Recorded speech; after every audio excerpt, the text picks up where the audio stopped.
É um prazer grande que a gente vem para a Vitória, cumprir mais uma tarefa democrática da eleição da ADUFEP, que é contemplar com 3 debates os 3 campos da Universidade Federal de Pernambuco.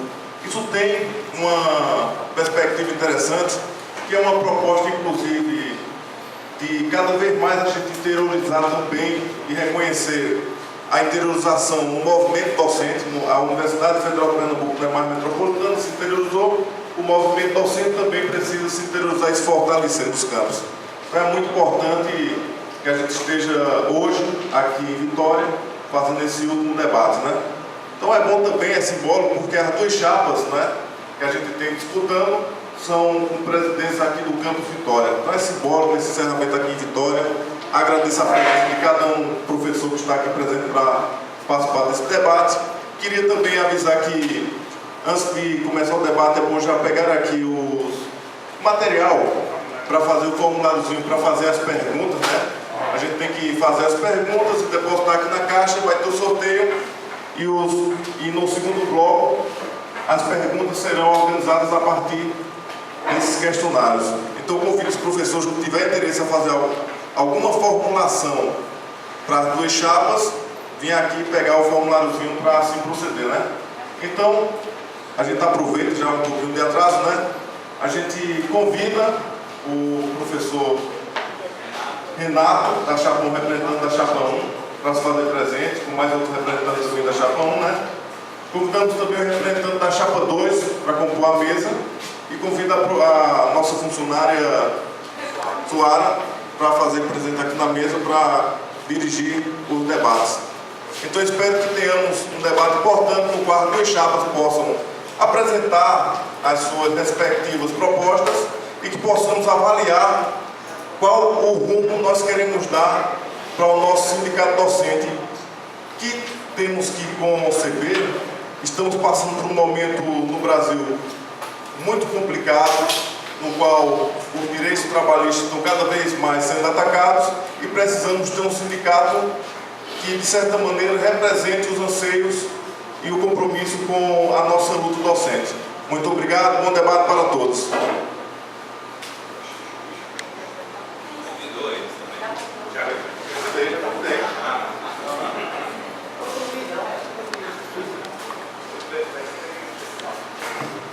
Bom dia, nós vamos dar início agora ao 3º e último debate entre os candidatos para a diretoria do FEP 2016-2018. A estrutura, como nós sempre repetimos, a estrutura, as regras do debate foram definidas pela Comissão Eleitoral no dia 31 de maio. Bem, conforme as regras, nós vamos ler aqui para conhecimento de todos.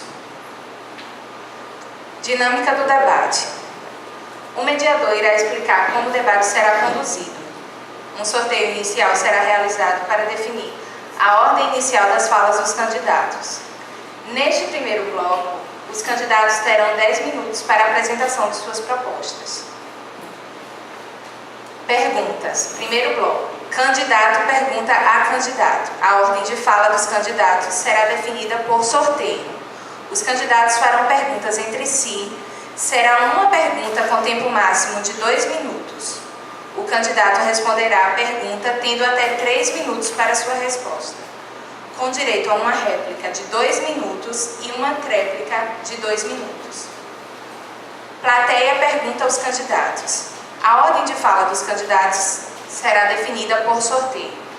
Nesse bloco, haverá alternância na ordem de respostas, ou seja, o candidato que responder primeiro um bloco responderá por segundo no outro. O bloco será composto por perguntas feitas pelos presentes na plateia.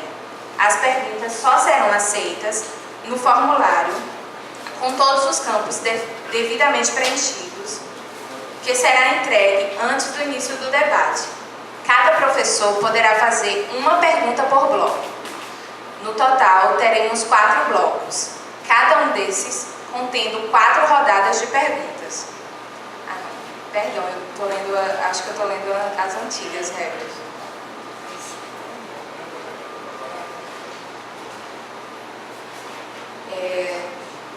Cada professor poderá fazer uma pergunta. Serão sorteadas 3 perguntas, tendo o representante de chapa 5 minutos para responder cada uma. O restante dos blocos seguirão o mesmo formato. E considerações finais, será feito um sorteio para a ordem das falas dos candidatos. Cada candidato terá até 3 minutos para as suas considerações finais. Então, essas são as regras. Os candidatos vão acompanhar o tempo estabelecido através do monitor que está aqui. E nós pedimos aos candidatos que tentem cumprir o tempo e a plateia que evitem manifestações, para que eles possam, enfim, cumprir o tempo sem serem interrompidos. Representando a chapa 1, nós recebemos aqui o professor Renato Saldanha e o professor Marlon Mello. Representando a chapa 2, recebemos o professor Augusto Barreto e o professor Aldício Costa. Então, vamos começar com a apresentação das propostas dos candidatos. Vamos sortear quem será a primeira chapa a se apresentar.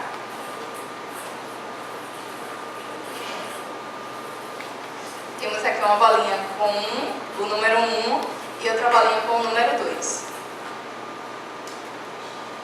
Chapa 2, 10 minutos para a apresentação. Bom dia a todos. Meu nome é Augusto, eu sou aqui do Centro Acadêmico de Vitória. Uma coisa nós temos certeza, que o presidente da ADFEB será do CAB, seja da chapa 1, seja da chapa 2. Nós vamos iniciar a nossa apresentação desse terceiro e último debate um pouco diferente, já que nos últimos 2 debates nós tínhamos poucas pessoas e a plateia era reduzida, os professores praticamente não participaram. Nós vamos iniciar a nossa apresentação com propostas, né? Nós temos propostas para o Centro Acadêmico de Vitória, propostas para a Multicampia. A chapa 2 é a única chapa que representa a Multicampia com professores dos 3 campi. Nós temos professores do Ceará, temos professores do CAB e professores do campus de Recife. Nós temos proposta para o Centro Acadêmico de Vitória. A nossa proposta para o Centro Acadêmico de Vitória é primeiro, com o nosso objetivo geral, é desenvolver e fortalecer a credibilidade da ADFEB. Não podemos fazer luta se nós não tivermos professores que façam debate politizados, então professores que possam participar, primeiro se sindicalizar, sensibilizar o colega, sindicalizar o colega e posteriormente fazer com que o colega possa participar dos debates. Isso sim nós vamos fazer aqui no CAB, já vem fazendo desde 2012 aqui, trouxe um debate de Multicampia, com o professor Alexandre para cá, a própria professora Regiane, que é parte da chapa 1. Fizemos um debate de Multicampia, poucos professores participaram, mas os que vieram ficaram satisfeitos. Temos uma proposta para o CAV, que é a construção da subsede do CAV. O professor José Luiz Simões, na época que era presidente, abriu a subsede aqui do CAV. Douglas é o nosso funcionário. E nós temos aqui um terreno cedido pela vice-reitora e pelo atual diretor aqui, o professor Garcia. Uma parte do estacionamento ao qual nós iremos ali construir uma subsede para participação de debates, participação de sensibilização e com os colegas. A segunda proposta que nós temos é a construção de um GT Multicamp. Tá? Esse GT não tem nem na diretoria do ANDES, então nós vamos aqui construir, abrir um GT Multicamp e assim fazer com que os nossos colegas professores, estudantes e técnicos possam participar dos debates. Tanto sindicalizar, sensibilizar e participar. Então essa proposta, ela é parte integrante do fortalecimento da Multicampia. Quando fui diretor, mandei uma TR 61 para o Congresso do ANDES, uma TR Multicamp, em que eu debatia lá na TR problemas relacionados à estrutura Multicamp. Problemas de precarização, problemas relacionados ao reúne, tá? Problemas relacionados à condição de trabalho do professor, ao local de trabalho, e a TR foi aprovada. Não foi aprovada na íntegra porque a diretoria do ANDES entende que a multicampia, fala do próprio presidente, não é importante para o debate, tá? E nós fomos contra essa fala do atual presidente, professor Paulo Riso, e ganhamos o debate no último congresso da diretoria do ANDE, do congresso em Curitiba, entendendo também que a diretoria do ANDE foi contra o REUNE, que é o projeto de expansão para cá, para o interior, e nós também combatemos essa proposta da diretoria do ANDE de uma forma crítica e responsável. Consequentemente, né, a nossa segunda proposta para a multicampia é fortalecer o Conselho de Representantes, e assim já fizemos. Enviamos ofício para todos os coordenadores, inclusive o professor Renato participou como membro, está como membro do Conselho de Representantes dessa atual diretoria, né? E com isso fortalece o departamento ao qual o professor é parte integrante disso. Fortalece nas lutas, fortalece na divulgação do que está acontecendo no sindicato, fortalece na situação do professor tornar-se sensível às condições políticas da universidade e conjuntura nacional. Caso contrário, se o professor não entende que é importante se sindicalizar e participar do movimento, não tem avaliação de conjuntura, não tem nada que possa fazer com que o sindicato torne-se com mais credibilidade. Credibilidade que repetimos aqui. Olha, tem 5 professores no auditório, tá? Somos quase 200 professores. Essa é a credibilidade que nós queremos fortalecer. A credibilidade do sindicato, que vem há um tempo sem credibilidade perante a base docente. E com isso os professores não se sentem no sindicato e não podem participar, e não querem participar. Nós discordamos da Chapa 1, que o professor tem sim, deve sim ser tratado no departamento com debates. O professor é politizado, tá? Então nós vamos para os departamentos debater com os professores. Isso é parte integrante do processo de sensibilização, sindicalização e análise da conjuntura. Aí sim o professor pode participar, pode debater, pode estar junto do sindicato, pode estar fortalecendo a luta. E é isso que a Chapa 2 quer debater junto ao professor, fazer com que o professor chegue junto ao sindicato e a partir disso fortalecer a luta, tanto local quanto nacional, né? Essa é a nossa segunda proposta para o CAV. Como terceira proposta, nós temos reativar tantos os GTs, de criar tanto o GT multicampo quanto o GT de carreira e formação, que está desativado nessa atual diretoria, tá? E com esse fortalecimento do GT, os professores podem participar, sentindo-se representados no sindicato e a partir disso, participando dos movimentos, participando das assembleias, não fazendo a assembleia como era há muitos anos atrás, com menos de 20 pessoas, mas fazendo uma assembleia que seja de fato representativa da base dos professores. E, consequentemente, os professores participando do debate, aí sim, nós teremos um sindicato fortalecido, um sindicato de luta, um sindicato com credibilidade perante os professores. O professor Aldísio Costa é um dos fundadores do Andes e um dos fundadores da ADUFEP. Vai complementar a nossa fala da apresentação nos nossos 10 minutos. Bom, pessoal, uma questão muito importante é entender que a universidade é, por excelência, um centro de debate. Debate de ideias, debate de inovação tecnológica, debate de autonomia da universidade, do país e da universidade. Então é nesse sentido que nós temos um compromisso forte em defesa da universidade pública, gratuita e de qualidade. Entendendo que nós temos que começar esse debate a partir dos interesses dos professores das universidades. Da Universidade Federal de Pernambuco, das instituições federais de ensino superior. Isso é extremamente importante, entender este aspecto da luta para que haja uma unidade. Mas a unidade não quer dizer que haja um bloco monolítico. Por quê? Porque é dentro desta diversidade que constitui a universidade que vamos gerar debates. Debates que muitas vezes nós vamos perder e muitas vezes nós vamos ganhar ideias. Mas ele tem que ser feito no interior da universidade. E não é um debate qualquer e nem vai ser debate de todo jeito. Para que se tenha debate, é preciso saber o que é que vai se debater. Quando Augusto coloca, nós vamos ao departamento, vamos. Não é que o departamento seja um fórum de deliberações. Nós temos fóruns próprios de deliberações da ADUFEP. mas é um centro importante para começar o debate, no sentido de mobilizar e motivar as pessoas a irem para a Assembleia, defender o seu posicionamento, defender as suas ideias, defender o que é que ele quer para a universidade. E é nesse sentido que a gente vai ter como base fundamental da nossa ação a luta dentro dos departamentos, no sentido do debate de ideias. Então, por quê? Porque se assim nós fizermos, já fizemos isso em épocas passadas no FEB, nós vamos ter as assembleias lotadas, cheias, porque é lá o fórum maior de deliberação do sindicato. Outra questão importante é os conselhos de representantes. O conselho de representantes precisa ser fortalecido. É o segundo órgão deliberativo da instituição sindical do FEB. Ora, isto é preciso que todo mundo compreenda.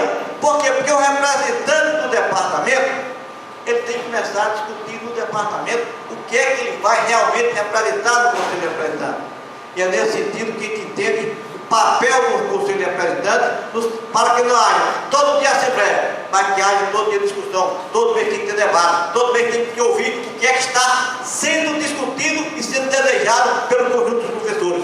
E não há outro mecanismo, não foi aquele que o representante que está dentro do departamento vá ao FEB ou se relacione diretamente com a FEB. E vamos criar um sistema de comunicação via internet, para que todo dia, quem quiser ir lá, veja. Quem quiser ver onde foi gasto o dinheiro daquele dia da FEB, tenha lá o portal da transparência, de modo que todo mundo saiba quem gastou dinheiro, como gastou e quem autorizou aquele dinheiro ser gasto, para que todos possam participar da vida. Obrigada, professor.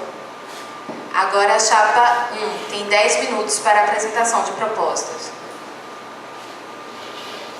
Bom dia, meu nome é Marlon, sou professor do Colégio de Aplicação da UFPE e gostaria de saudar todos e dizer que para a gente é uma alegria, um prazer imenso estar aqui, porque a gente realmente lutou para que houvesse debate.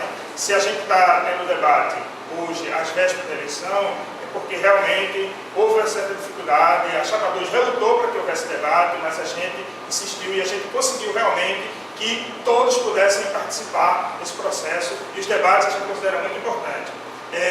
A chapa 1, ela se propõe a defender os direitos dos docentes e de todos os demais trabalhadores da educação, porque a luta, né, os ataques que têm acontecido em relação ao professor, ele não só toca o professor da universidade, mas todo o trabalhador da educação como um todo. E a nossa proposta é defender os direitos do professor e dos demais trabalhadores da educação. E a gente tem propostas, por exemplo, com relação ao aprofundamento da comunicação da entidade, da UFEB. Sim, a gente pretende melhorar a relação entre o associado e a instituição, porque se a gente tem pouca gente no debate, é porque é preciso que haja mais comunicação, e a gente realmente pretende melhorar nesse aspecto, e a partir daí, não só na questão de assembleias, né? A gente vê que as assembleias estão um pouco esvaziadas, é verdade, mas a gente realmente quer lutar para que haja uma relação maior e melhor entre o docente e o seu sindicato. E nesse aspecto, a gente defende a criação de grupos de trabalho que possam realmente promover atividades culturais, científicas, né, que trabalhem também com a pesquisa do docente, que o docente seja valorizado nesse aspecto. E a gente defende também o nosso sindicato, o ANDES, um sindicato autônomo, né, e a nossa chapa se propõe realmente a lutar pela autonomia com relação a partidos, certo? Nós não temos nenhuma relação com partidos na instituição, nós não criticamos que o docente seja filiado a um partido, né? Como também nenhuma igreja, mas o sindicato ele tem que ser autônomo com relação à igreja, com relação a partido, né? Com relação ao governo, porque os ataques vêm de qualquer que seja o governo, vem ataque contra a classe trabalhadora, e a gente precisa defender a classe trabalhadora. Então, a gente defende a autonomia, a gente defende um sindicato democrático, certo? A nossa democracia é que, assim como antes tem feito, todas as deliberações sejam feitas em assembleias, em reuniões, para que a gente não faça o que aconteceu há alguns anos, em que o sindicato decidia em gabinetes. E a gente tem, por exemplo, o PROIFES, né? O PROIFES que tem decidido em gabinetes o futuro da classe trabalhadora dos docentes, né? A gente tem ataques aí, esses termos de acordos que tem acontecido, eles são frutos de acordo de gabinete, e isso não é o antes que tem feito, certo? O antes, a gente fala do antes, a gente defende o nesse aspecto, porque a gente defende uma autonomia e uma democracia dentro do sindicato. E a do FEP se propõe, a Chapa 1 se propõe a realmente manter essa autonomia, a defender essa democracia. Então eu vou passar a palavra para o professor Renato, ele vai apresentar alguns outros projetos da Chapa. Bom dia. Eu acho que o momento é crítico e quem não souber, quem não conseguir fazer a leitura correta, vai errar na ação política. Então acho que a gente precisa iniciar aqui, queria iniciar minha fala pensando, fazendo essa análise da conjuntura, que acho que é importante para a gente nortear. Importante é que a gente discute projeto de sociedade, projeto de sindicato, projeto de universidade. Acho que é mais do que discutir a gestão que faz, como troca lâmpada, quem troca, como é que é o serviço, não. Vamos discutir o projeto que a gente acredita para o sindicato, para a universidade e para a sociedade. Tá? Porque fundamentalmente isso, o momento é muito difícil. Temos um governo golpista, e é preciso dizer aqui claramente que é um governo golpista, que traz de volta ao poder uma oligarquia, uma velha oligarquia política, machista, patrimonialista, privatista, misógina. E é contra essa velha oligarquia que a gente vai se debater. Só que ao mesmo tempo que a gente faz essa crítica, a gente faz essa denúncia, a gente precisa ter muito claro que a crise da universidade não começou dia 17 de abril. Que as dificuldades para os trabalhadores não começaram dia 17 de abril. E não vão terminar caso a Dilma seja reconduzida. Acho que a gente precisa ter essa clareza. Por isso a necessidade do sindicato autônomo, que meu companheiro já ressaltou. Acho que a gente precisa conseguir ler isso. O desafio, a universidade vive uma crise profunda. E ela tem pelo menos duas esferas que a gente quer debater e trazer para vocês. Primeiro, uma crise de financiamento, que já vem desde 2014. Os cortes são claros, são evidentes. E os desdobramentos desses cortes são mais evidentes ainda. Cortes nas bolsas estudantis, seja no valor, seja no número de bolsas, salário atrasado dos terceirizados, enfim, o corte na pós-graduação, 75% dos cortes, editais cancelados, a PIBID, por exemplo, sendo amesquinhado, diminuído, enfim. Tudo isso é muito evidente, isso chega forte, principalmente nos campos de interior, que não são campos, todavia, consolidados, como os campos que já têm uma melhor estrutura, por exemplo. Aqui, o corte na assistência estudantil aqui é mais cruel, por exemplo, porque não tem RU, porque não tem casa de estudante, porque não tem uma estrutura de suporte ao estudante que tem no campus do Recife, por exemplo, que já é um campus mais antigo. Então a gente precisa ter muita clareza disso. Esses cortes não começaram agora, dia 17 de abril, e eles não vão terminar agora, porque essa crise, ela, além de uma crise de financiamento, tem outra crise colocada, que é paralela, que se aproveita dessa crise, que é uma crise de projeto. Há uma crise de projeto da universidade. Que universidade nós queremos? E eu tenho muito orgulho de estar representando aqui agora esse coletivo, porque, claro, não sou o que me motiva aqui a estar apresentando a nossa candidatura, não é um projeto pessoal de poder, não é um projeto, enfim, esse aqui é um coletivo que já trabalha desde 2011 junto, discutindo essa universidade, discutindo as mudanças da universidade, e esse acúmulo que nos gabarita para apresentarmos agora como uma candidatura para a DUFEP, para essa disputa da DUFEP. Importante pensar, então, há um projeto de amesquinhamento da universidade. Se o Fernando Henrique, em um dado momento, tentou, dentro da sua reforma do Estado, né, aquela questão de dividir algumas poucas instituições como instituições de excelência de pesquisa, onde teria, de fato, tripé, pesquisa, extensão e ensino, e a grande maioria das universidades seriam só escolões, seriam só centradas no ensino.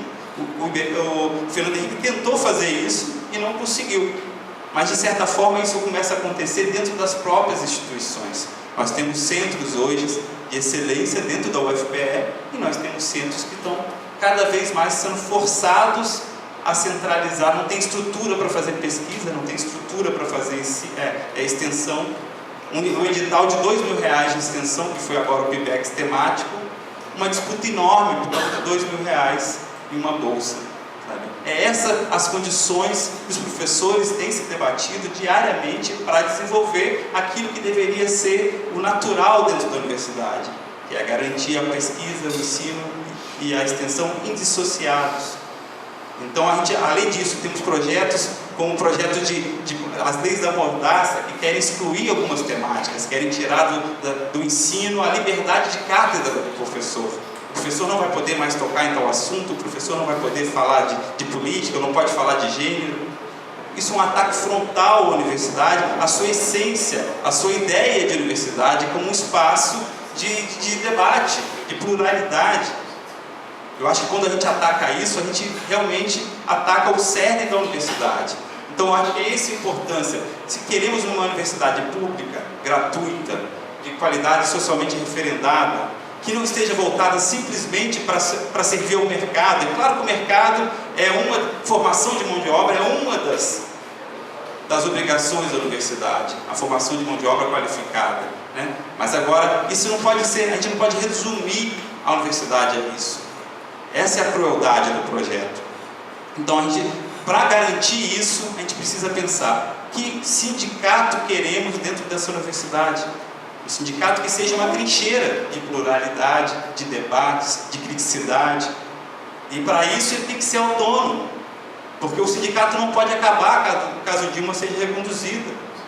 É essa questão que está colocada agora. A gente precisa de um sindicato autônomo, que o governo passe, o sindicato tem que ficar, a pluralidade da universidade tem que ficar. Então, sem atrelação a partidos, sem submissão a partidos, sem submissão a governos, sem submissão a reitorias, construir um sindicato atento e forte para os desafios, que são muitos. A gente começou só norteando alguns, mas queremos discutir mais sobre esses desafios. São muitos os desafios que tem por vir. É por isso que a chapa 1, atenta e forte, aqui se apresenta. Obrigada, professora. Então, nós concluímos o bloco de apresentações e abriremos agora os blocos de perguntas.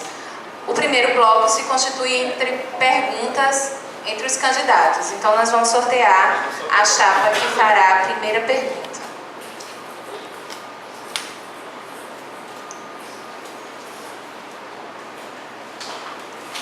Chapa 2. Tem 2 minutos para fazer a pergunta.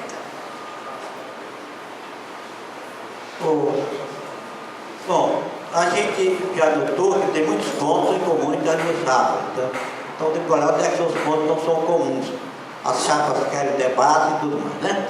Agora, tem uma questão seguinte. Eu estive antes no encontro das instituições federais de ensino superior, cujo debate era ser contra o REUNI, posição do ANS.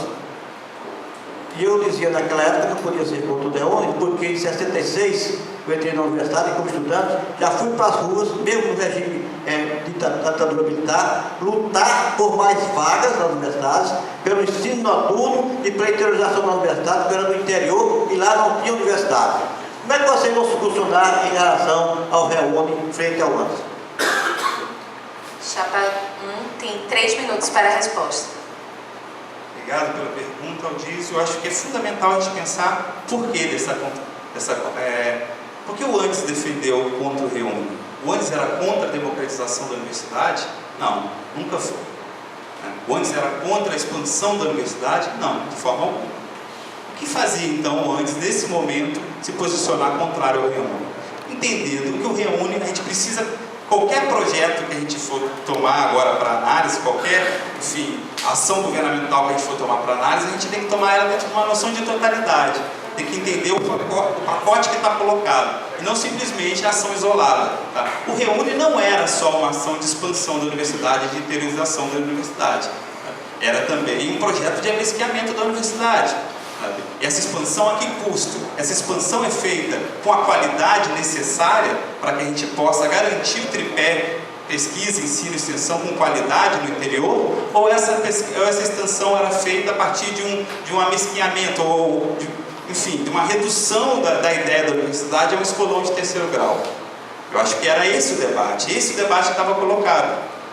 Não se tratou e não se trata de ser contra a interiorização e contra a democratização da universidade. A universidade precisa ser cada vez mais democrática, cada vez mais interiorizada. Defendemos isso como princípio. Na verdade, o acesso ao conhecimento é direito humano. Sequer a gente está pensando, enfim... É óbvio que demorou demais. Um estado como Pernambuco, só em 2006 ter um campus no interior, isso é um absurdo, com certeza. Essa interiorização veio tardia. Sabe? A universidade, a democratização, mas o que estava colocado era um projeto de massificação. É preciso ser dito isso. Sabe? Não um projeto de expansão com qualidade, enfim, com as condições, com os recursos necessários para isso. O que aconteceu com o Reúne? O Reúne, na verdade, a expansão da universidade já estava colocada, inclusive pelo Fernando Henrique.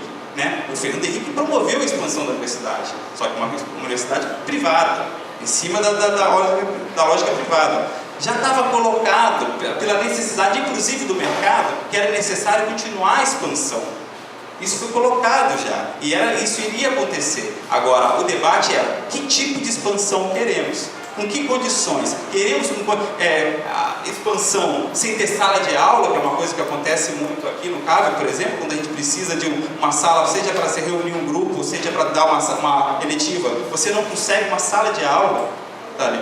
Tem cursos que tem, não aqui no CAV, mas pelo Brasil, que tem aulas em containers. Era esse tipo de relação que a gente queria, era contra isso que o antes se opôs, e não simplesmente a democratização, que isso aí sempre defendeu como direito da classe trabalhadora, a democratização da universidade. Obrigada, professor.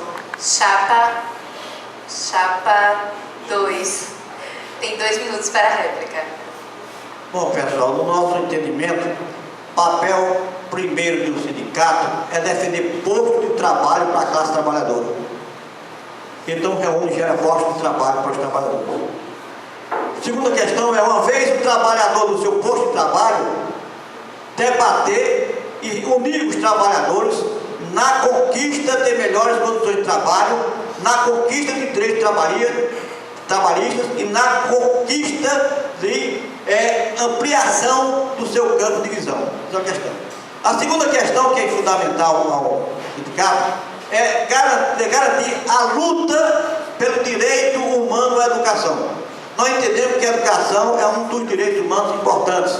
Nós temos que defender todos os direitos humanos, porque eles são transversais. Nós não podemos dizer que tem direito à educação, que não tem direito à habitação, que tem direito à educação e não tem direito à saúde. Nós temos que entender que tem que lutar pelos direitos humanos, para todos. Então, eu acho que nesse sentido é que nós defendemos que programas como o Reúne devem existir. Por quê? Porque uma das questões fundamentais hoje no Brasil é que nós não temos ainda uma massa ampla de pessoas com nível superior, como existe hoje na Argentina e em outros países da própria América Latina. E nós temos que atingir esse patamar que nós precisamos para o desenvolvimento e autonomia do país como nação.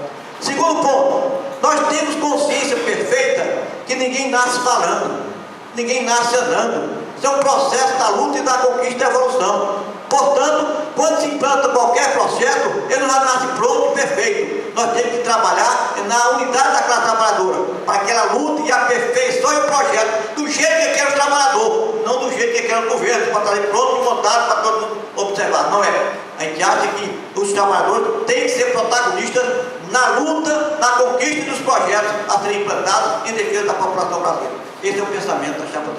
Obrigada, professor. Chapa 1 tem 2 minutos. Bom, eu vou passar a palavra para o professor Renato, mas eu queria dizer primeiramente que com o Reúne, os colégios de aplicação, que havia um projeto do governo para que os colégios de aplicação saíssem das universidades. A gente sabe a importância dos colégios de aplicação dentro da universidade na formação de professores. Nós não atendemos simplesmente a educação básica, a gente atende aos estagiários, a gente faz formação de professores, e essa proposta, assim que quando veio o Reúne, era que os colégios de aplicação saíssem, eles fizessem parte do município e do Estado. Então, era uma das coisas que o Anderson lutava contra, que era justamente isso, a saída dos colégios, e também o número de vagas nas universidades com o Reúne aumentava, mas não o número de concursos para docentes nem para técnicos. Então, o número de alunos por professor ia ser bem maior e a qualidade do ensino iria cair. Então, antes estava se posicionando contra essa política, mas não contra o programa de expansão da universidade. Isso, Marlon já disse, eu acho que é importante a gente frisar isso, a intensificação do trabalho docente que foi decorrente desse processo. Tá? A gente teve um aumento expressivo das vagas, mas a relação professor-aluno também aumentou significativamente, a ponto da gente ter, aqui é muito claro, por exemplo, no meu curso isso é muito claro, né? Onde a gente, quantos orientandos temos em cada final de semestre? defendendo o TCC. Eu tenho todo semestre 7, 8, 9 orientandos defendendo o final do semestre. Tá? Qual é a condição do professor trabalhar com qualidade, com calma, com o cuidado que esses alunos merecem? Será que então a gente vai defender agora uma educação de pobre para pobre? É isso que a gente está defendendo? Então, o Reúne é importante, sim. O Reúne, quando ele traz a democratização, a materialização. Agora, da forma como foi feita, da forma como foi colocada essa expansão, em cima da intensificação do trabalho docente, em cima de uma massificação desqualificada do ensino superior, a gente não concorda. Obrigada, professor. Como a chapa 2 foi sorteada para fazer a pergunta, agora quem fará a pergunta é a chapa 1. Tem 2 minutos para fazer a pergunta. Pensando nessa lógica de tomar os projetos e pensá-los na totalidade, eu queria, defendendo então que a gente defende que o sindicato precisa ser autônomo, o sindicato precisa olhar criticamente para cada projeto, independente de que governo está propondo, de que partido está propondo esse projeto. Eu queria perguntar para vocês sobre a Previdência. Essas mudanças da Previdência que foram colocadas desde o governo Collor, depois as tentativas que houveram, as tentativas que houve durante o governo do Fernando Henrique, mas não passou, e depois o governo Lula retomando, e o governo agora da Dilma retomando essas reformas da Previdência para, enfim, tirar direitos dos trabalhadores, jogando a crise, qualquer ajuste fiscal nas costas dos trabalhadores. É interessante quando a gente pensa que a Carta aos Brasileiros diz que todos os acordos iam ser cumpridos, né? A Carta lá de 2002, da candidatura ainda, no caso do primeiro mandato de Lula. Todos os acordos vão ser mantidos. Por isso essa carta ficou chamada de Carta aos Banqueiros. Os acordos que foram mantidos foram os acordos com grande capital. O acordo, por exemplo, quando um trabalhador começa a trabalhar e ele assina a carteira de trabalho, era um acordo que ele estava firmando com o governo. E esse acordo não foi mantido, esse acordo não foi respeitado. Tá? Então, acho que é importante a gente começar a pensar agora, então, em cima desse projeto, eu queria saber de vocês sobre a situação da Previdência, a mudança, esse quadro da Previdência, o que já foi feito e o que está colocado agora também pelo governo golpista do Temer. Chapa 2 tem 3 minutos para Bom, responder. pessoal, a Lei 12772 de 2003 e 2012 e a 12628 de 2013, que complementa a Lei de Carreira, e junto com a Portaria 44 cria a ESEC-Prev, que é o FUPRESP. E nós somos contra. Chapa 2 é totalmente contra o modelo de aposentadoria que está proposto para os professores novatos dessa universidade, os 35% de professores que veio com o Reúne, né? E chamar esses colegas, chamar a classe trabalhadora ou chamar os professores de cultura de massa é no mínimo incipiente do ponto de vista da Chapa 1. Isso nós discordamos, tá? Nossos colegas não são cultura de massa, é cultura de povo, é uma cultura crítica. E nós estamos aqui, nossos alunos também. Então isso é no mínimo incipiente.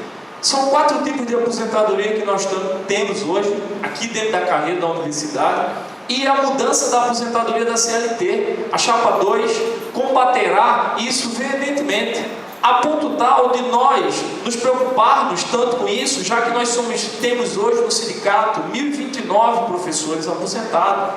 Nós colocamos 2 professores aposentados, fundadores desse sindicato, para tocar, criar, recriar, tocar um projeto único de aposentadoria, tá? Um projeto que debata veementemente e constantemente as situações da aposentadoria nessa universidade. Eu sou professor que entrei aqui em 2007 como professor substituto, entrei em 2008 como professor efetivo e ainda peguei a lei anterior da aposentadoria, mas com aproximadamente 21% de perda. Nós nunca seremos a favor disso. Os professores que entram a partir de 2013 pegam o FUPRESP que tem um teto máximo do INSS. Isso é uma lógica contraditória do governo ruim, tá? Criar o fundo, inclusive, é um ponto positivo da diretoria do Andes, que lutou veementemente contra. Nós não somos contra o Andes, nós somos contra o sectarismo que o Andes faz. E aí o colega tocou no PROIFES, é interessante tocar no PROIFES. Por que o PROIFES foi criado? O PROIFES foi criado pelo sectarismo da diretoria do Andes, que não sabe dialogar com a base. Não dialogando com a base, cria 2 movimentos. segmentos, o PROIFES e o MDI. Estão aí. E esse PROIFES sabe sentar com o governo, bem ou mal, está fazendo acordo, coisa que a diretoria do ANDES não consegue fazer, não consegue sentar. Eu, no último congresso, solicitei que a diretoria do ANDES sentasse para debater o Plano Nacional de Educação. E a diretoria se recusou, porque o Plano Nacional de Educação era do ANDES, era do governo. E a diretoria não pode sentar em nada que vem do governo. Consequentemente, nós perdemos muita coisa pelo sectarismo. Nós somos contra o modelo de aposentadoria implantado pelo FUNPESP. Combateremos, continuaremos a combater esse modelo junto aos professores novatos. A chapa 1 tem 2 minutos para a réplica.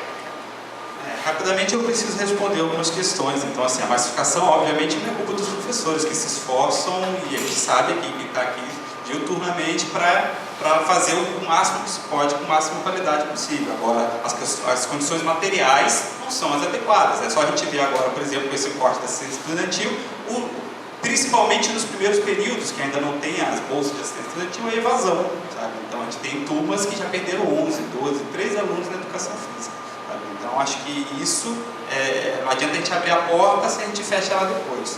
Essas condições que brigavam. Sobre a questão do FUNPRESP, trazendo mais novamente aqui a questão da Previdência.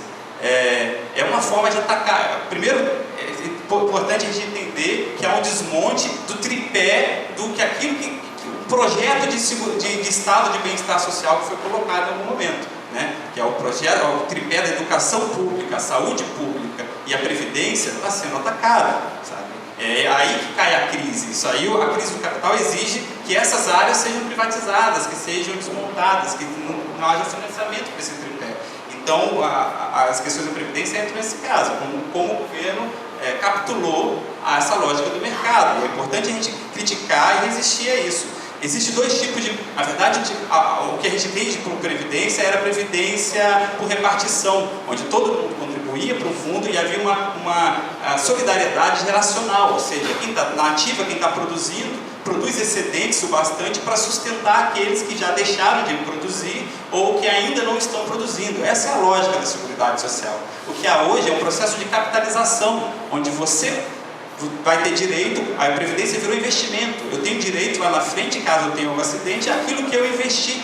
Essa lógica individual, ela é nociva ao sindicato, ela é nociva ao setor público e nociva, inclusive, para o projeto de civilização que a gente tem, que não comporta esse individualismo. Obrigada, professor. Chapa 2 tem 2 minutos para a réplica. Bom, pessoal, aí vocês veem, como disse antes, que tem pontos que estão comuns às 2 chapas, né? Nós entendemos que a luta contra a reforma da Previdência tem que ser constante, contínua e de toda a classe trabalhadora. Não é só dos professores da universidade, não. É de toda a classe trabalhadora. E o que nós temos visto no momento é que nós nos dividimos. Eu tenho dito isso nas assembleias. Ou todos os trabalhadores se unem, ou nós teremos derrotados. Essa é uma questão extremamente importante para o nosso debate. Outra questão importante entender é o seguinte: que reforma da Previdência é contra o trabalhador porque é favorável ao capital. Não é só o capital nacional, não, é o capital internacional, porque essa mudança ocorre a nível internacional, não é só do Brasil, não. Isto é a implantação do projeto neoliberal. O golpe implantado no Brasil foi para agilizar, acelerar o projeto neoliberal no Brasil. Por que acelerar? Porque o Brasil tem uma grande influência a nível da América Latina e tem uma grande influência do BRICS. E o governo americano não aceita essa mudança na geopolítica internacional. E é importante que a gente compreenda muito bem isso. Até porque o Brasil, graças à grande importância das universidades públicas, que gera conhecimento, gerou a tecnologia de exploração do pré-sal. E o Brasil hoje tem uma grande reserva de petróleo que pode estar sendo explorada, que é um grande patrimônio de riqueza, inclusive que nós estamos lutando para que esta riqueza seja voltada para a educação e para a saúde do povo brasileiro. E é exatamente contra isso que luta o capital internacional. Querem tomar a Petrobras, querem tomar o nosso petróleo, e nós sempre lutamos por ele, como todas as riquezas do subsolo. E é importante para garantir a autonomia do Brasil, e o Brasil tem tido ultimamente, grande importância nessa reorganização da geopolítica. Obrigada, professor. Então, nós concluímos o primeiro bloco de perguntas e vamos iniciar agora as perguntas com participação da plateia. Eu peço que alguém me ajude com a urna que está aqui e que os presentes puderam colocar suas perguntas para as chapas. Tem mais uma?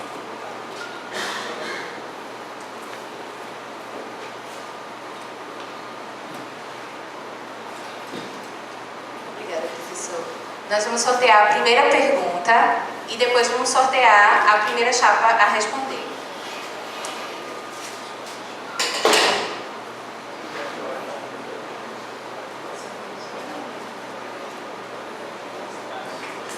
A mesa solicitou que fosse sorteada a primeira chapa a responder. Então, vamos sortear.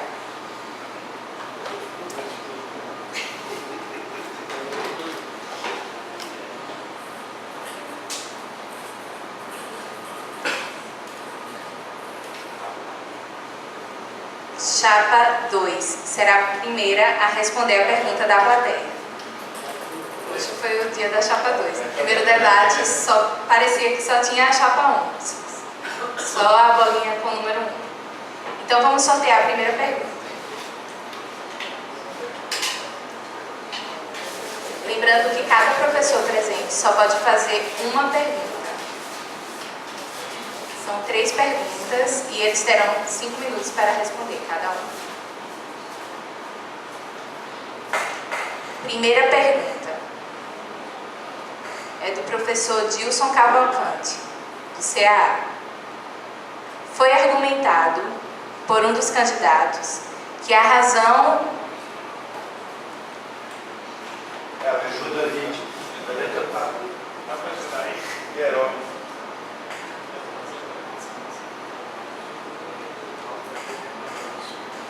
Posso ler? Já surgiu.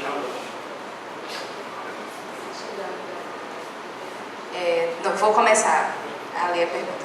Foi argumentado por um dos candidatos que a razão da pouca participação nos debates foi por causa da credibilidade do sindicato. No entanto, não poderia ser também um protesto às chapas? As chapas é que estão em campanhas. Por que não conseguem mobilizar os docentes? Repetindo a pergunta. Foi argumentado por um dos candidatos que a razão da pouca participação nos debates foi por causa da credibilidade do sindicato. No entanto, não poderia ser também um protesto às chapas? As chapas é que estão em campanhas. Por que não conseguem mobilizar os docentes? Então, a chapa 2 tem 5 minutos para responder a primeira pergunta.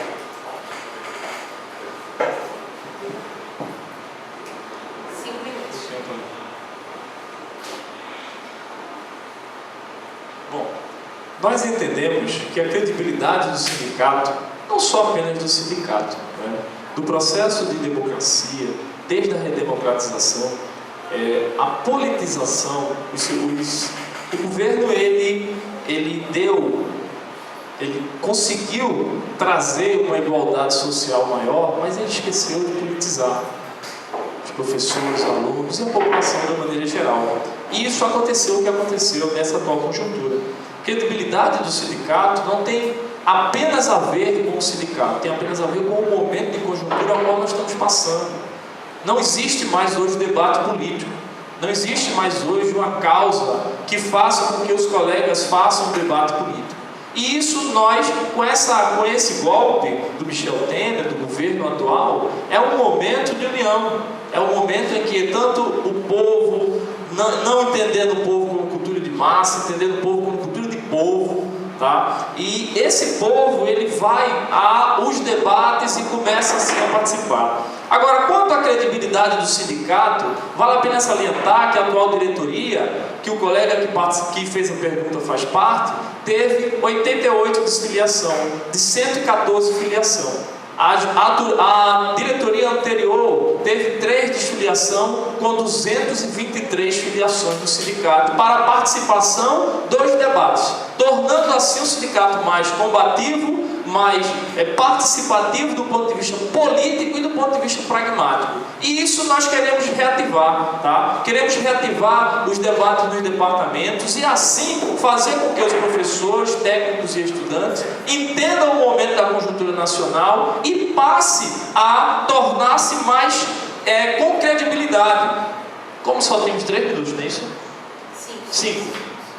Com isso, essa ausência de credibilidade, de sigilo e de legitimidade do sindicato também passa pela atual diretoria sectária do ANDES. Tá? Nós não somos contra o ANDES, nós somos contra, e nós temos crítica à atual diretoria. Nós somos a favor do ANDES porque o professor Altício foi um dos fundadores do ANDES, por isso que eu lutei para que ele estivesse conosco nessa luta, para fortalecer assim a legitimidade da base. E com isso, politizar os professores, estudantes e técnicos e assim fazer a luta com mais veemência e mais enfático.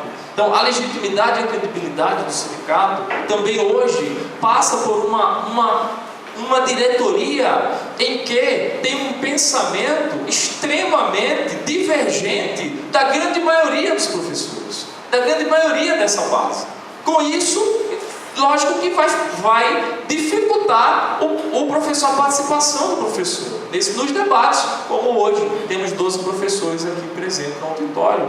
Foi, na minha conjuntura, na minha avaliação, na atual conjuntura e na minha avaliação, foi excelente, tá? Porque nós tivemos um pouco mais na do FEP e no CAA não tivemos nenhum. Então isso foi bom. Vou passar para o professor Rodrigo complementar a resposta. Eu acho, viu, que realmente a chapa 1 e a chapa 2 estão pagando esse preço, né? Porque nós temos feito um esforço enorme de mobilização para o pessoal poder participar, mas infelizmente a credibilidade é baixa, então o pessoal, com uma certa rejeição, termina não vindo para o debate da chapa. Então essa é a questão que a gente tem que começar a trabalhar. Agora, uma coisa importante que a gente tem que colocar é que tem que ser compromisso, não é só da chapa 2 não, tem que ser compromisso também da chapa 1. De quem tem que reverter esta descredibilidade no sindicato. Porque como é que eu vou lutar contra a Previdência se eu não tiver um sindicato acreditado? Como é que eu vou lutar para a autonomia da universidade se eu não tiver um sindicato acreditado pela sua base? Então, isso é extremamente importante, porque nós na próxima luta vamos ter que estar unidos. Hoje usurparam a democracia no Brasil. Então nós temos que recuperar essa democracia. E ninguém sozinho vai recuperar isso não. Isso é uma tarefa de todos. Nós vamos ter que nos unir. Vamos pegar nossas diferenças em determinado momento. Olha, essa diferença aqui fica aqui, porque a diferença maior é a recuperação da democracia. Vamos colocar essa diferença aqui de lado, porque a luta maior é pela autonomia da universidade, é pela melhoria da qualidade de trabalho do professor nos diversos campos. Então, esse elemento é extremamente importante de compreender. Porque se não compreender, a gente vai ter aquilo que nós queremos, que é uma nação autônoma. E ela só será autônoma se os sindicatos forem autônomos. Obrigada. E é extremamente importante esse aspecto. Obrigada. A chapa 1 também tem 5 minutos para a resposta da mesma pergunta. Bom, antes de passar para o professor Renato, eu queria só dizer, eu acho que essa crise que fala aí, os professores não vêm para a Assembleia, os professores não é porque a gestão atual fez alguma coisa ou deixou de fazer, é porque isso já vem, né, da gestão anterior à atual, que começou com essa política, por exemplo, a política que tem no programa da Chapa 2, convênios com plano de saúde, colégio, farmácia, então, o professor, ele está querendo ver uma gestão que trabalhe, que lute em defesa dos direitos da categoria e não paliativos, e acordo, convênio com o plano de saúde, quando a gente está lutando, né, por uma melhoria na saúde. Então tem essas coisas, por exemplo, a gente agora viu praticamente a apologia da Chapa 2 ao PROIFES, né? Então, veja, é bom lembrar que o ANDES, Sindicato Nacional, pautou várias reuniões para tratar da defesa do aumento salarial e outros pontos, não foi só a questão do aumento salarial, outros pontos que foram pautados e o ANDES não foi atendido. A gente tem cópia de todos os ofícios que foram enviados ao MEC, ao Ministério do Planejamento, e não foram atendidos. O presidente de honra do PROIFES, né, e fundador do PROIFES, simplesmente ele agendou uma reunião, ele foi pago, inclusive, para fazer tabelas para o governo, certo? Tabelas para o governo, esses aumentos que aí garantem, ninguém sabe, 5%, né? Esses termos de acordo foram feitos, aumento escalonado, tudo isso foi política do país. E o antes era contra isso, e a gente estava lutando por melhoria das condições trabalhistas, melhoria da educação. Quando a gente tem, por exemplo, a gente volta a falar da sala de aula, eu fui coordenador até o ano passado, coordenador das licenciaturas, e a gente tinha 60 alunos na sala de aula, que foi feita para 50. Então, tudo isso é uma política que a gente não defende. Então, quando a gente diz essa atual gestão, a atual gestão não lançou chapa, nós não estamos aqui defendendo a atual gestão, a gente está criticando, a gente critica aquilo que deve ser criticado, a gente critica a atual gestão, a gente critica também a gestão anterior, que foi a gestão que deixou as contas da FEB no estado, em que o ANS não recebeu o repasse durante a gestão do professor Zé Luiz, né? Então não recebeu, o repasse não foi feito, e a gente quer falar aqui que essa crise que está acontecendo, o professor não vir para o debate, não vir para a CBE, é porque o professor está cansado dessa política, né? Dessa política que tem acontecido dentro da própria do FEB. Professor Renato, quer complementar?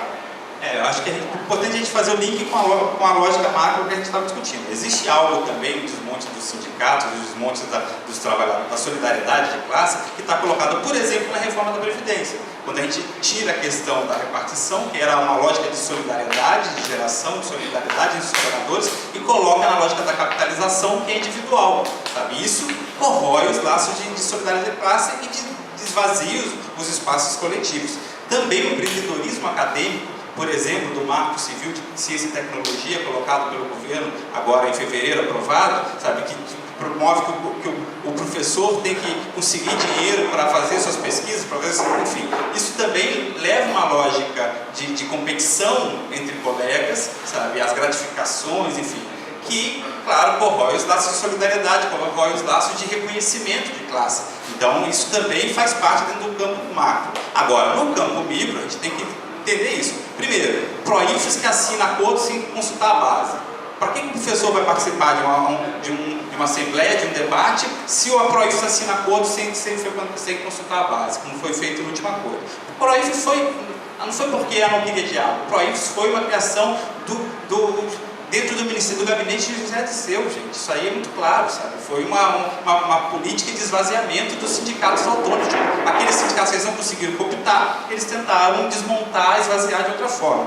Tá? Outra questão colocada, a questão da legitimidade do FEB. Claro, até precisa ser esclarecido. Aquela auditoria que foi feita ainda está sem resposta.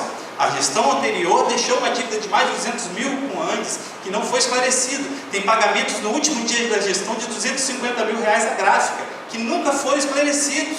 Sabe? Ganharam uma liminar de direito de resposta. E cadê a resposta?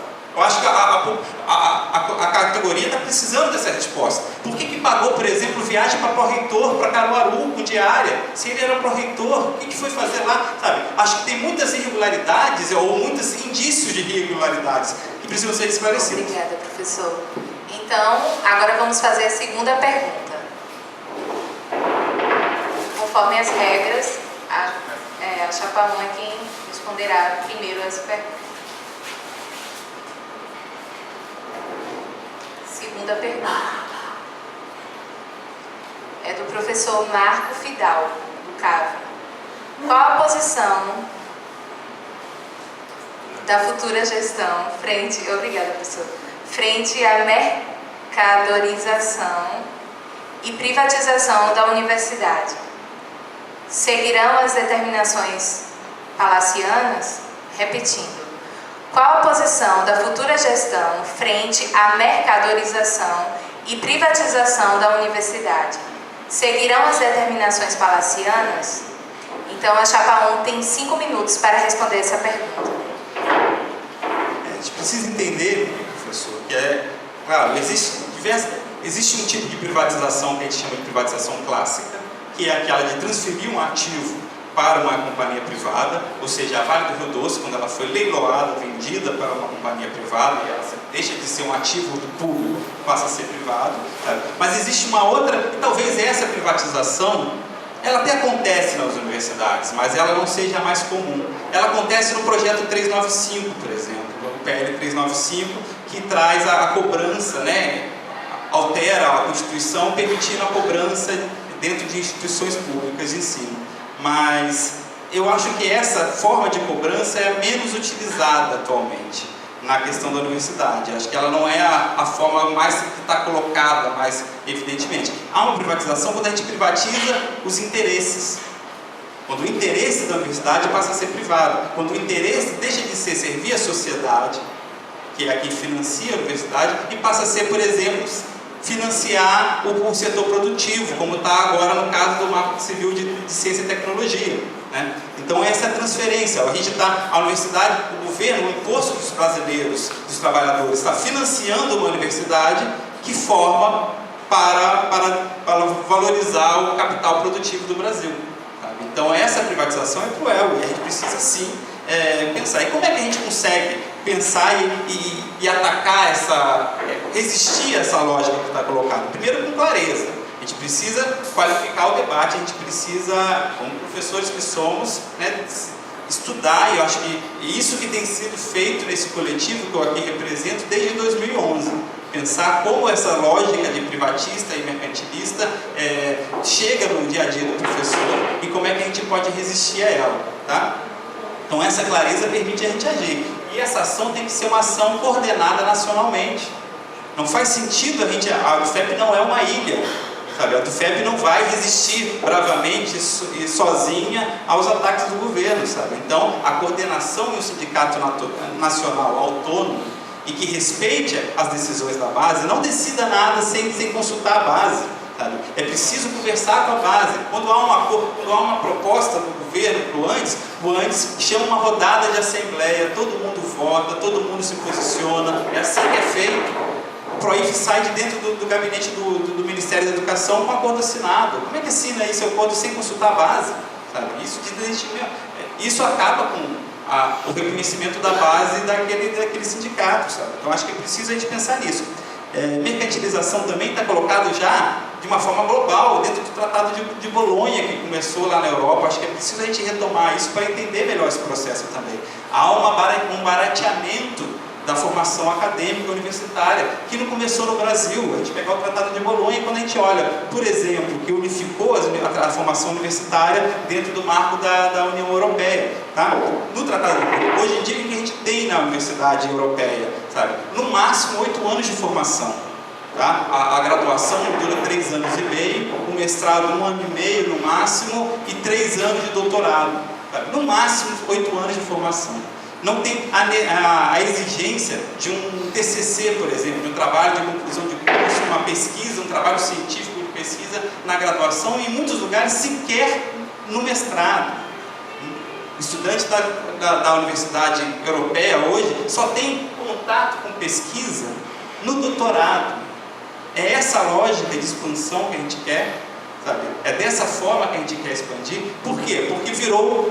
você inclusive tira a ideia que está colocada na OMC, né, da educação enquanto comércio, um tratado, ou seja, enquanto um serviço, enquanto um bem, e não como direito. A gente precisa combater a mercantilização e a privatização, defendendo sempre a educação como direito da classe trabalhadora, o conhecimento como direito da classe trabalhadora, porque ignorância nunca foi útil para ninguém na luta. E a gente precisa saber disso e defender dessa forma. Então, quando a gente começa a tratar que não, isso aqui não é a educação superior, não, é só para quem pode pagar, né? Enfim, vira mercadoria, vira produto a ser vendido. E não é à toa que também a gente precisa dizer, claro, houve uma expansão do público, mas nos últimos anos do governo, as companhias, os grandes conglomerados educacionais, que já não são nem mais nacionais, na verdade, são transnacionais, lucraram como nunca. Isso é preciso ser dito. Basta ver aqui o nosso ex-colega do UFPE, que hoje é dono da Maurício Didier, né? Enfim, que escreve, ele é um dos homens mais ricos do país. Obrigada, professor. A chapa 2 também tem 5 minutos para responder a pergunta. Bom, pessoal, eu agradeço essa pergunta, que é extremamente importante. A minha formação é médica. Eu tenho o prazer de dizer que nunca fiz medicina privada, porque sempre fui um defensor irrestrito do serviço público de qualidade. Por isso eu nunca aceitei. Quando eu me aposentei, uma instituição privada me ofereceu 15 mil reais para eu ir trabalhar nela como professor. Eu neguei por quê? Porque se eu fui formado com recursos públicos, como é que eu ia agora pegar meu currículo e oferecer uma instituição de ensino privado? Então temos que ser bons. Temos que defender o sistema público de qualidade, temos que defender o SUS, temos que defender o SUAS, que também vai ser ameaçado com essa. Portanto, então isso é extremamente importante entender isso. Agora, como que nós vamos nos contrapor a esta privatização? A do FEP sozinha não pode. Os professores das universidades sozinhos também não vão conseguir isso. Vai ter que haver uma grande unidade na luta contra essa privatização. Este é um tema que eu sempre chamo a atenção nas assembleias.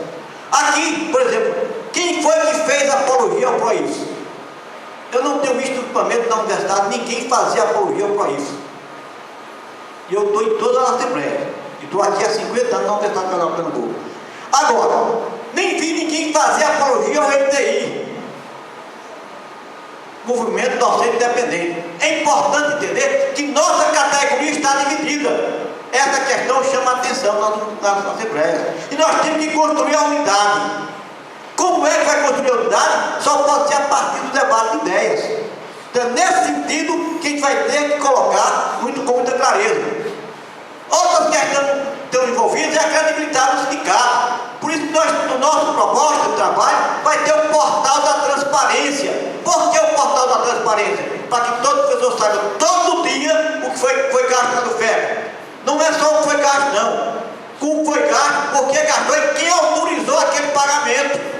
Para saber quem é o responsável por aquela decisão. Então, é nesse sentido que a gente está aqui colocando que isso faz fazer que haja credibilidade. E havendo credibilidade, há fortalecimento do sindicato. Havendo fortalecimento do sindicato, a maior força tem que lutar contra qualquer tipo de mercantilização e privatização das universidades, das instituições federais de ensino superior. Não é só isso, não. Privatização, inclusive, de outros setores da vida pública, isso é extremamente importante para a qualidade de vida do cidadão brasileiro. Vou passar aqui para nós.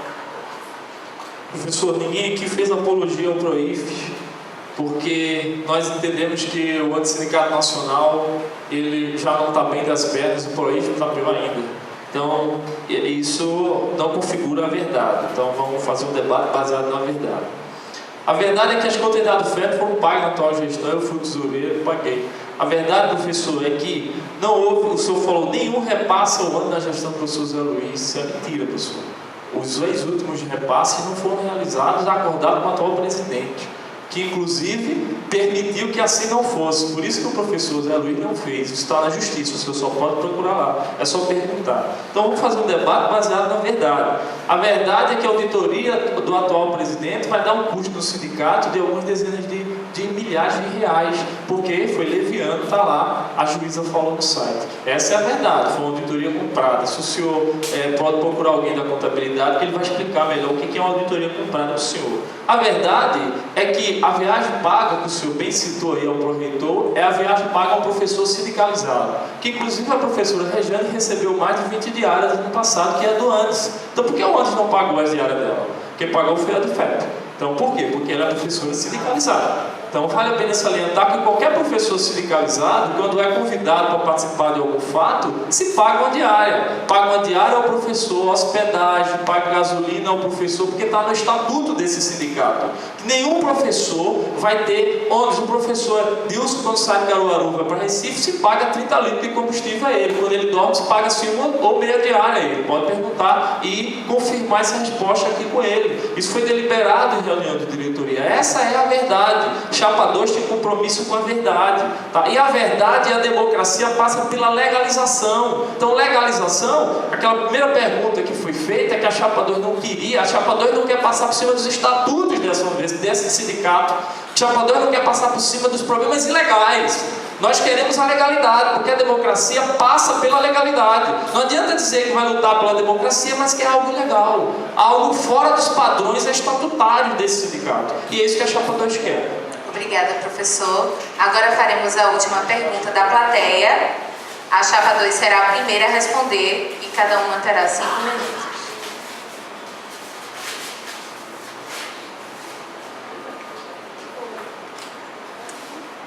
Última pergunta da plateia. É do professor Gilberto Rodrigues. Geologia, CB. Qual o seu conhecimento em relação ao plano estratégico, logístico, institucional, UFPE, anos 2013 e 2027? Repetindo a pergunta. Qual o seu conhecimento em relação ao plano estratégico, institucional, UFPE, anos 2013 e 2027? A chapa 2 tem 5 minutos para responder a pergunta.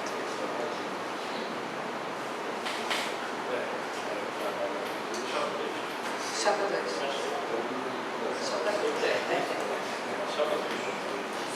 Bom. Chapa 2. O plano estratégico institucional, é esse aqui, foi desenvolvido em 2013 pela atual gestão da reitoria, né? Inclusive, a ADUFE participou desse plano estratégico, né? É um plano em que entende a universidade pública gratuita e de qualidade, tá? Com diretrizes, tanto diretrizes do Plano Nacional da Educação Internacional para Pesquisa e Extensão, quanto diretrizes locais, tá? E bem interessante é que as diretrizes locais é a melhoria da qualidade, com expansão, melhoria e tentativa de retirada da precarização do trabalho do professor. Então, nós somos a favor desse plano estratégico em que ele tenha a completude das suas ações. Temos críticas aos planos estratégicos? Temos críticas. Temos críticas à forma de organização e estruturação desse plano. Tá? Temos críticas no cronograma desse plano estratégico. Tá? Mas ele tem muito avanço se ele for aplicado na universidade. Como o Plano Nacional da Educação, porque ele foi baseado numa proposta maior, numa proposta mais global. E, inclusive, foi debatido na base, foi debatido no conselho, foi debatido com a presença do professor Zé Luiz, que era o presidente da ADUFE na época. Ele participou veementemente na criação desse plano. Foi debatido perante os professores, e assim cada professor, estudante, ou técnico pôde dar a sua contribuição ao plano. Tá? É um plano que fortalece a credibilidade da universidade, fortalece o diálogo entre a atual gestão da universidade e os segmentos da universidade. E esse plano tem que ser incluído nos planos de atuação dos diretores, nos planos de atuação de todos os diretores, para assim tornar as gestões organizadas de todas as diretorias dessa universidade. E nós bem sabemos que algumas diretorias dessa universidade não assim corroboram com esse plano. Inclusive o plano, ele traz a parte orçamentária da universidade, a expansão do projeto Reúne, diz para a gente quanto pretende gastar, quanto pretende organizar o sistema de financiamento, como pretende fazer isso. Nós não estamos aqui apenas lutando, nós não estamos aqui apenas definindo o que vamos fazer. Nós dizemos o que vamos fazer porque sabemos fazer. Não adianta chegar num debate ou num diálogo e dizer não, vamos fazer isso, temos que fazer aquilo, mas como vai ser feito? O plano estratégico da universidade mostra como vai ser feito e como deve ser implementado pelos diretores, proretores e reitores dessa universidade. E assim nós vamos dialogar com a atual reitoria para que esse plano seja cumprido. Tá? Tanto o plano quanto o estatuto da universidade. Vamos protagonizar esse debate junto ao reitor, no cumprimento desse plano, em todas as suas ações estratégicas, que é um plano importante. É um plano que definiu aqui essa ampliação do cabo. Foi a partir desse plano. Definiu a construção desse auditório, definiu o terreno que nós temos ali em cima da BR. A partir desse plano houve a expansão do CAA.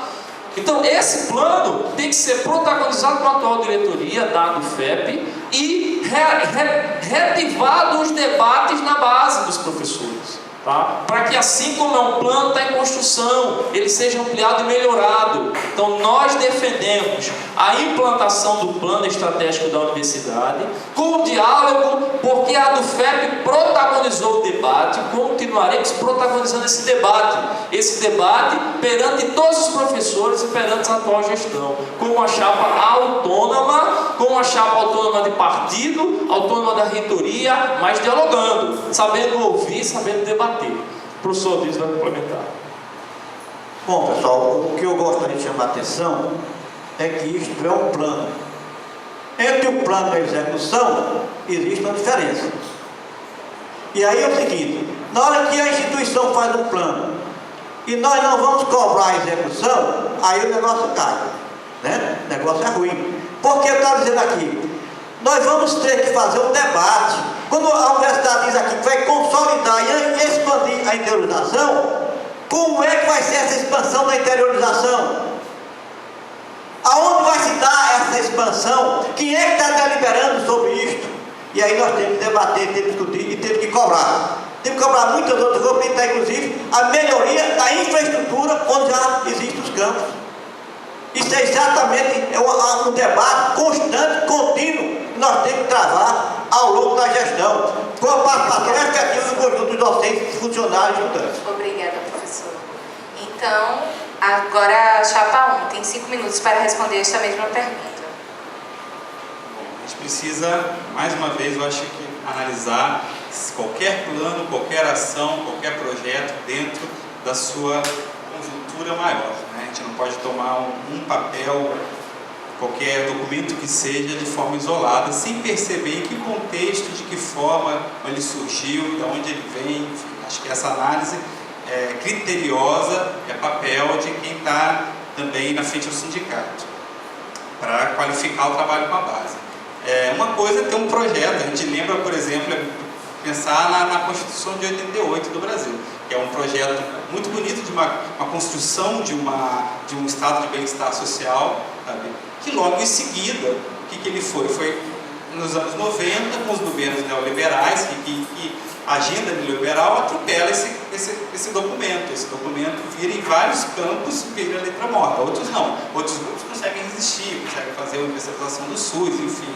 Alguma coisa da educação a gente conseguiu segurar, mas na verdade, sem pensar a conjuntura em que aquele plano vai ser instalado, acho que a gente perde muito, sabe? Como se fosse só colocar no papel que as coisas acontecem, tá? É preciso pensar isso. Eu acho que a crise do capital, uma das grandes vítimas da crise do capital atual é a democracia. Isso não é só no Brasil. Isso de uma forma geral, tem acontecido pelo globo, tem acontecido de forma planetária. A gente vê na Grécia, a população rejeita um acordo com a Troika numa semana e o governo faz o acordo na semana seguinte. A gente vê na França os direitos dos trabalhadores serem, por decreto, retirados, sabe? Mesmo com manifestação e ampla a opinião pública contra, esses direitos foram tirados, sabe? E a gente vê no Brasil o que está acontecendo, sabe? O golpe, ele vem sim também, concordo, tirar a questão, enfim, garantir o lucro do capital. Garantir o lucro do capital como? Privatizando a Previdência, privatizando a educação, privatizando a saúde, o SUS, tem que cobrar, o SUS já não cabe, é muito grande. Na verdade, o que não cabe no orçamento não é o SUS, não é a educação. O que não cabe no orçamento hoje em dia é a democracia. A democracia não cabe mais no orçamento do capital. O capital quer cortar as verbas, então como é que a população vai poder defender? Por isso que só um governo golpista vai ser capaz de botar goela abaixo um projeto que, pela urna, ele nunca ganharia. E acho que é isso que tem que ser colocado. Nesse caso, então, a gente tem que pensar na democracia interna da universidade. Porque a gente faz um plano, a gente faz... primeiro, quem participou aqui? Eu estou vendo vários estudantes aqui. Será que algum estudante participou da construção desse plano? Então, que plano democrático é esse? Sabe? Então, acho que a gente precisa começar a pensar nisso. Como a universidade vai se relacionar, o plano tem que pensar isso. Como vai se relacionar, por exemplo, diante dessa crise? Porque o que está colocado muitas vezes é isso. Como é que a gente vai, por exemplo, aceitar que os estudantes participem, que tenha paridade, por exemplo, no conselho universitário, que tenha paridade nas decisões superiores da universidade, se a universidade precisa, ela é financiada pelos fundos patrimonialistas que estão colocados, pelo novo marco de ciência e tecnologia, enfim, ela tem que dar o retorno para as companhias e não mais para a sociedade. Tá? Então a democracia é atropelada pela uma lógica privatista. Para privatizar a universidade, a gente não pode ter democracia. Porque se tiver democracia, se tiver movimento social, se tiver estudantes, se tiver, sabe, os técnicos organizados dentro da universidade, ela não é privatizada. Sabe? Essa é a luta que tem que ser colocada. Então, quanto mais a decisão for de gabinete e palaciana, menos democracia a gente vai ter e mais propício vai ser para a privatização. Então, quando a gente pega o plano, é um pouco isso. Ninguém participa, sabe? Os estudantes participaram, a comunidade foi chamada a participar, os movimentos sociais, a sociedade foi chamada a participar desse plano, sabe? Aí o plano que coloca na lógica da meritocracia, que temos que ser uma das 50 melhores universidades. O que é isso? Essa lógica de ranqueamento, essa lógica de competição. Eu não quero ser melhor do que a Universidade Federal do Rio de Janeiro. Eu quero ser a universidade eu quero que a UFPS seja a universidade que Pernambuco precisa, que o Brasil precisa. Não precisa comparar. Para que a gente vai ficar comparando? Vamos comparar agora o que com Harvard? O que a gente vai... Sabe? Acho que essa lógica de comparação, de ranqueamento, ela é propícia para quê? Para privatização. Porque aí a gente vai botar na lógica do mercado, qual que é o custo-benefício, se essa lógica está aqui, esse produto vende mais, esse produto vende... Essa não pode ser a lógica da universidade. A universidade tem que estar preocupada com Vitória de Santo Antão, com Limoeiro, com Glória do Goitá. É com a formação aqui na terra que a gente tem preocupado, e não com a lógica privatista. Obrigada aos professores. Aqui nós concluímos o segundo bloco de perguntas e iniciamos então as considerações finais. Vamos sortear qual será a primeira chapa a fazer as considerações finais.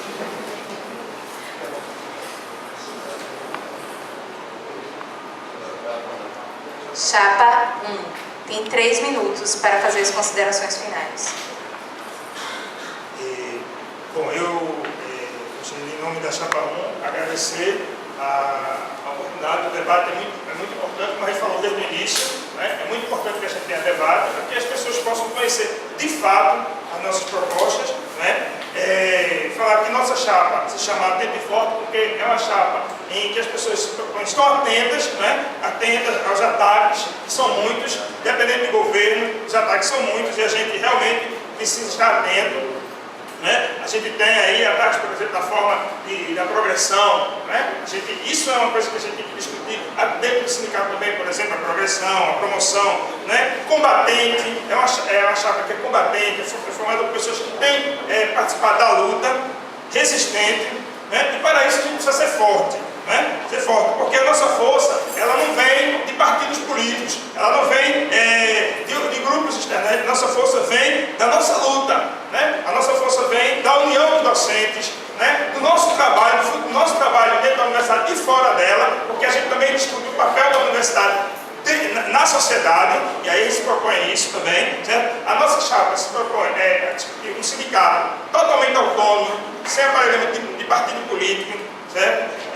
Um exemplo disso, eu quero até pedir para vocês, o nosso material é simples, porque toda a nossa contribuição, todo o material é feito da nossa contribuição e da gente mesmo, certo? Então a gente realmente tem todo cuidado com isso, certo? E a nossa autonomia garante, por exemplo, que não haja acordos, né? Acordo de gabinete com o governo, que não haja acordo com o partido político.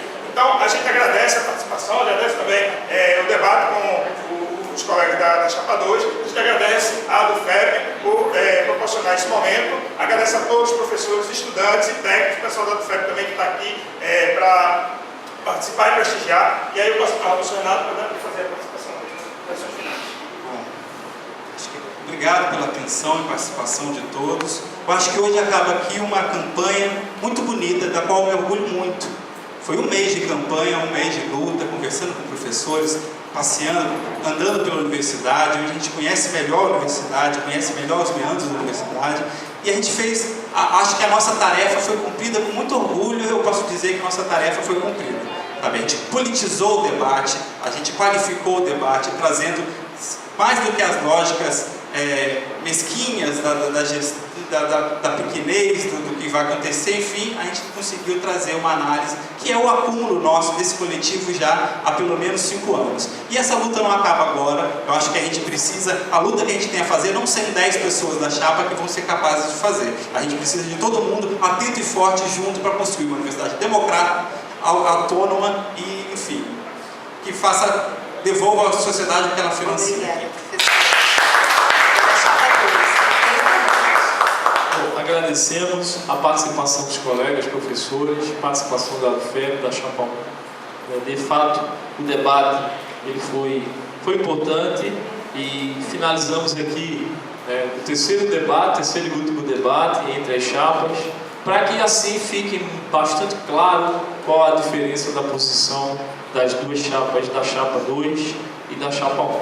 Chapa 2, ela é democrática, tá? Ela é plural, porque ela entende que as diferenças serão respeitadas e dá espaço para que todos possam participar, e ela é combativa porque as pessoas que estão na chapa 2 vão assim de fato combater, não vão apenas discursar o combate.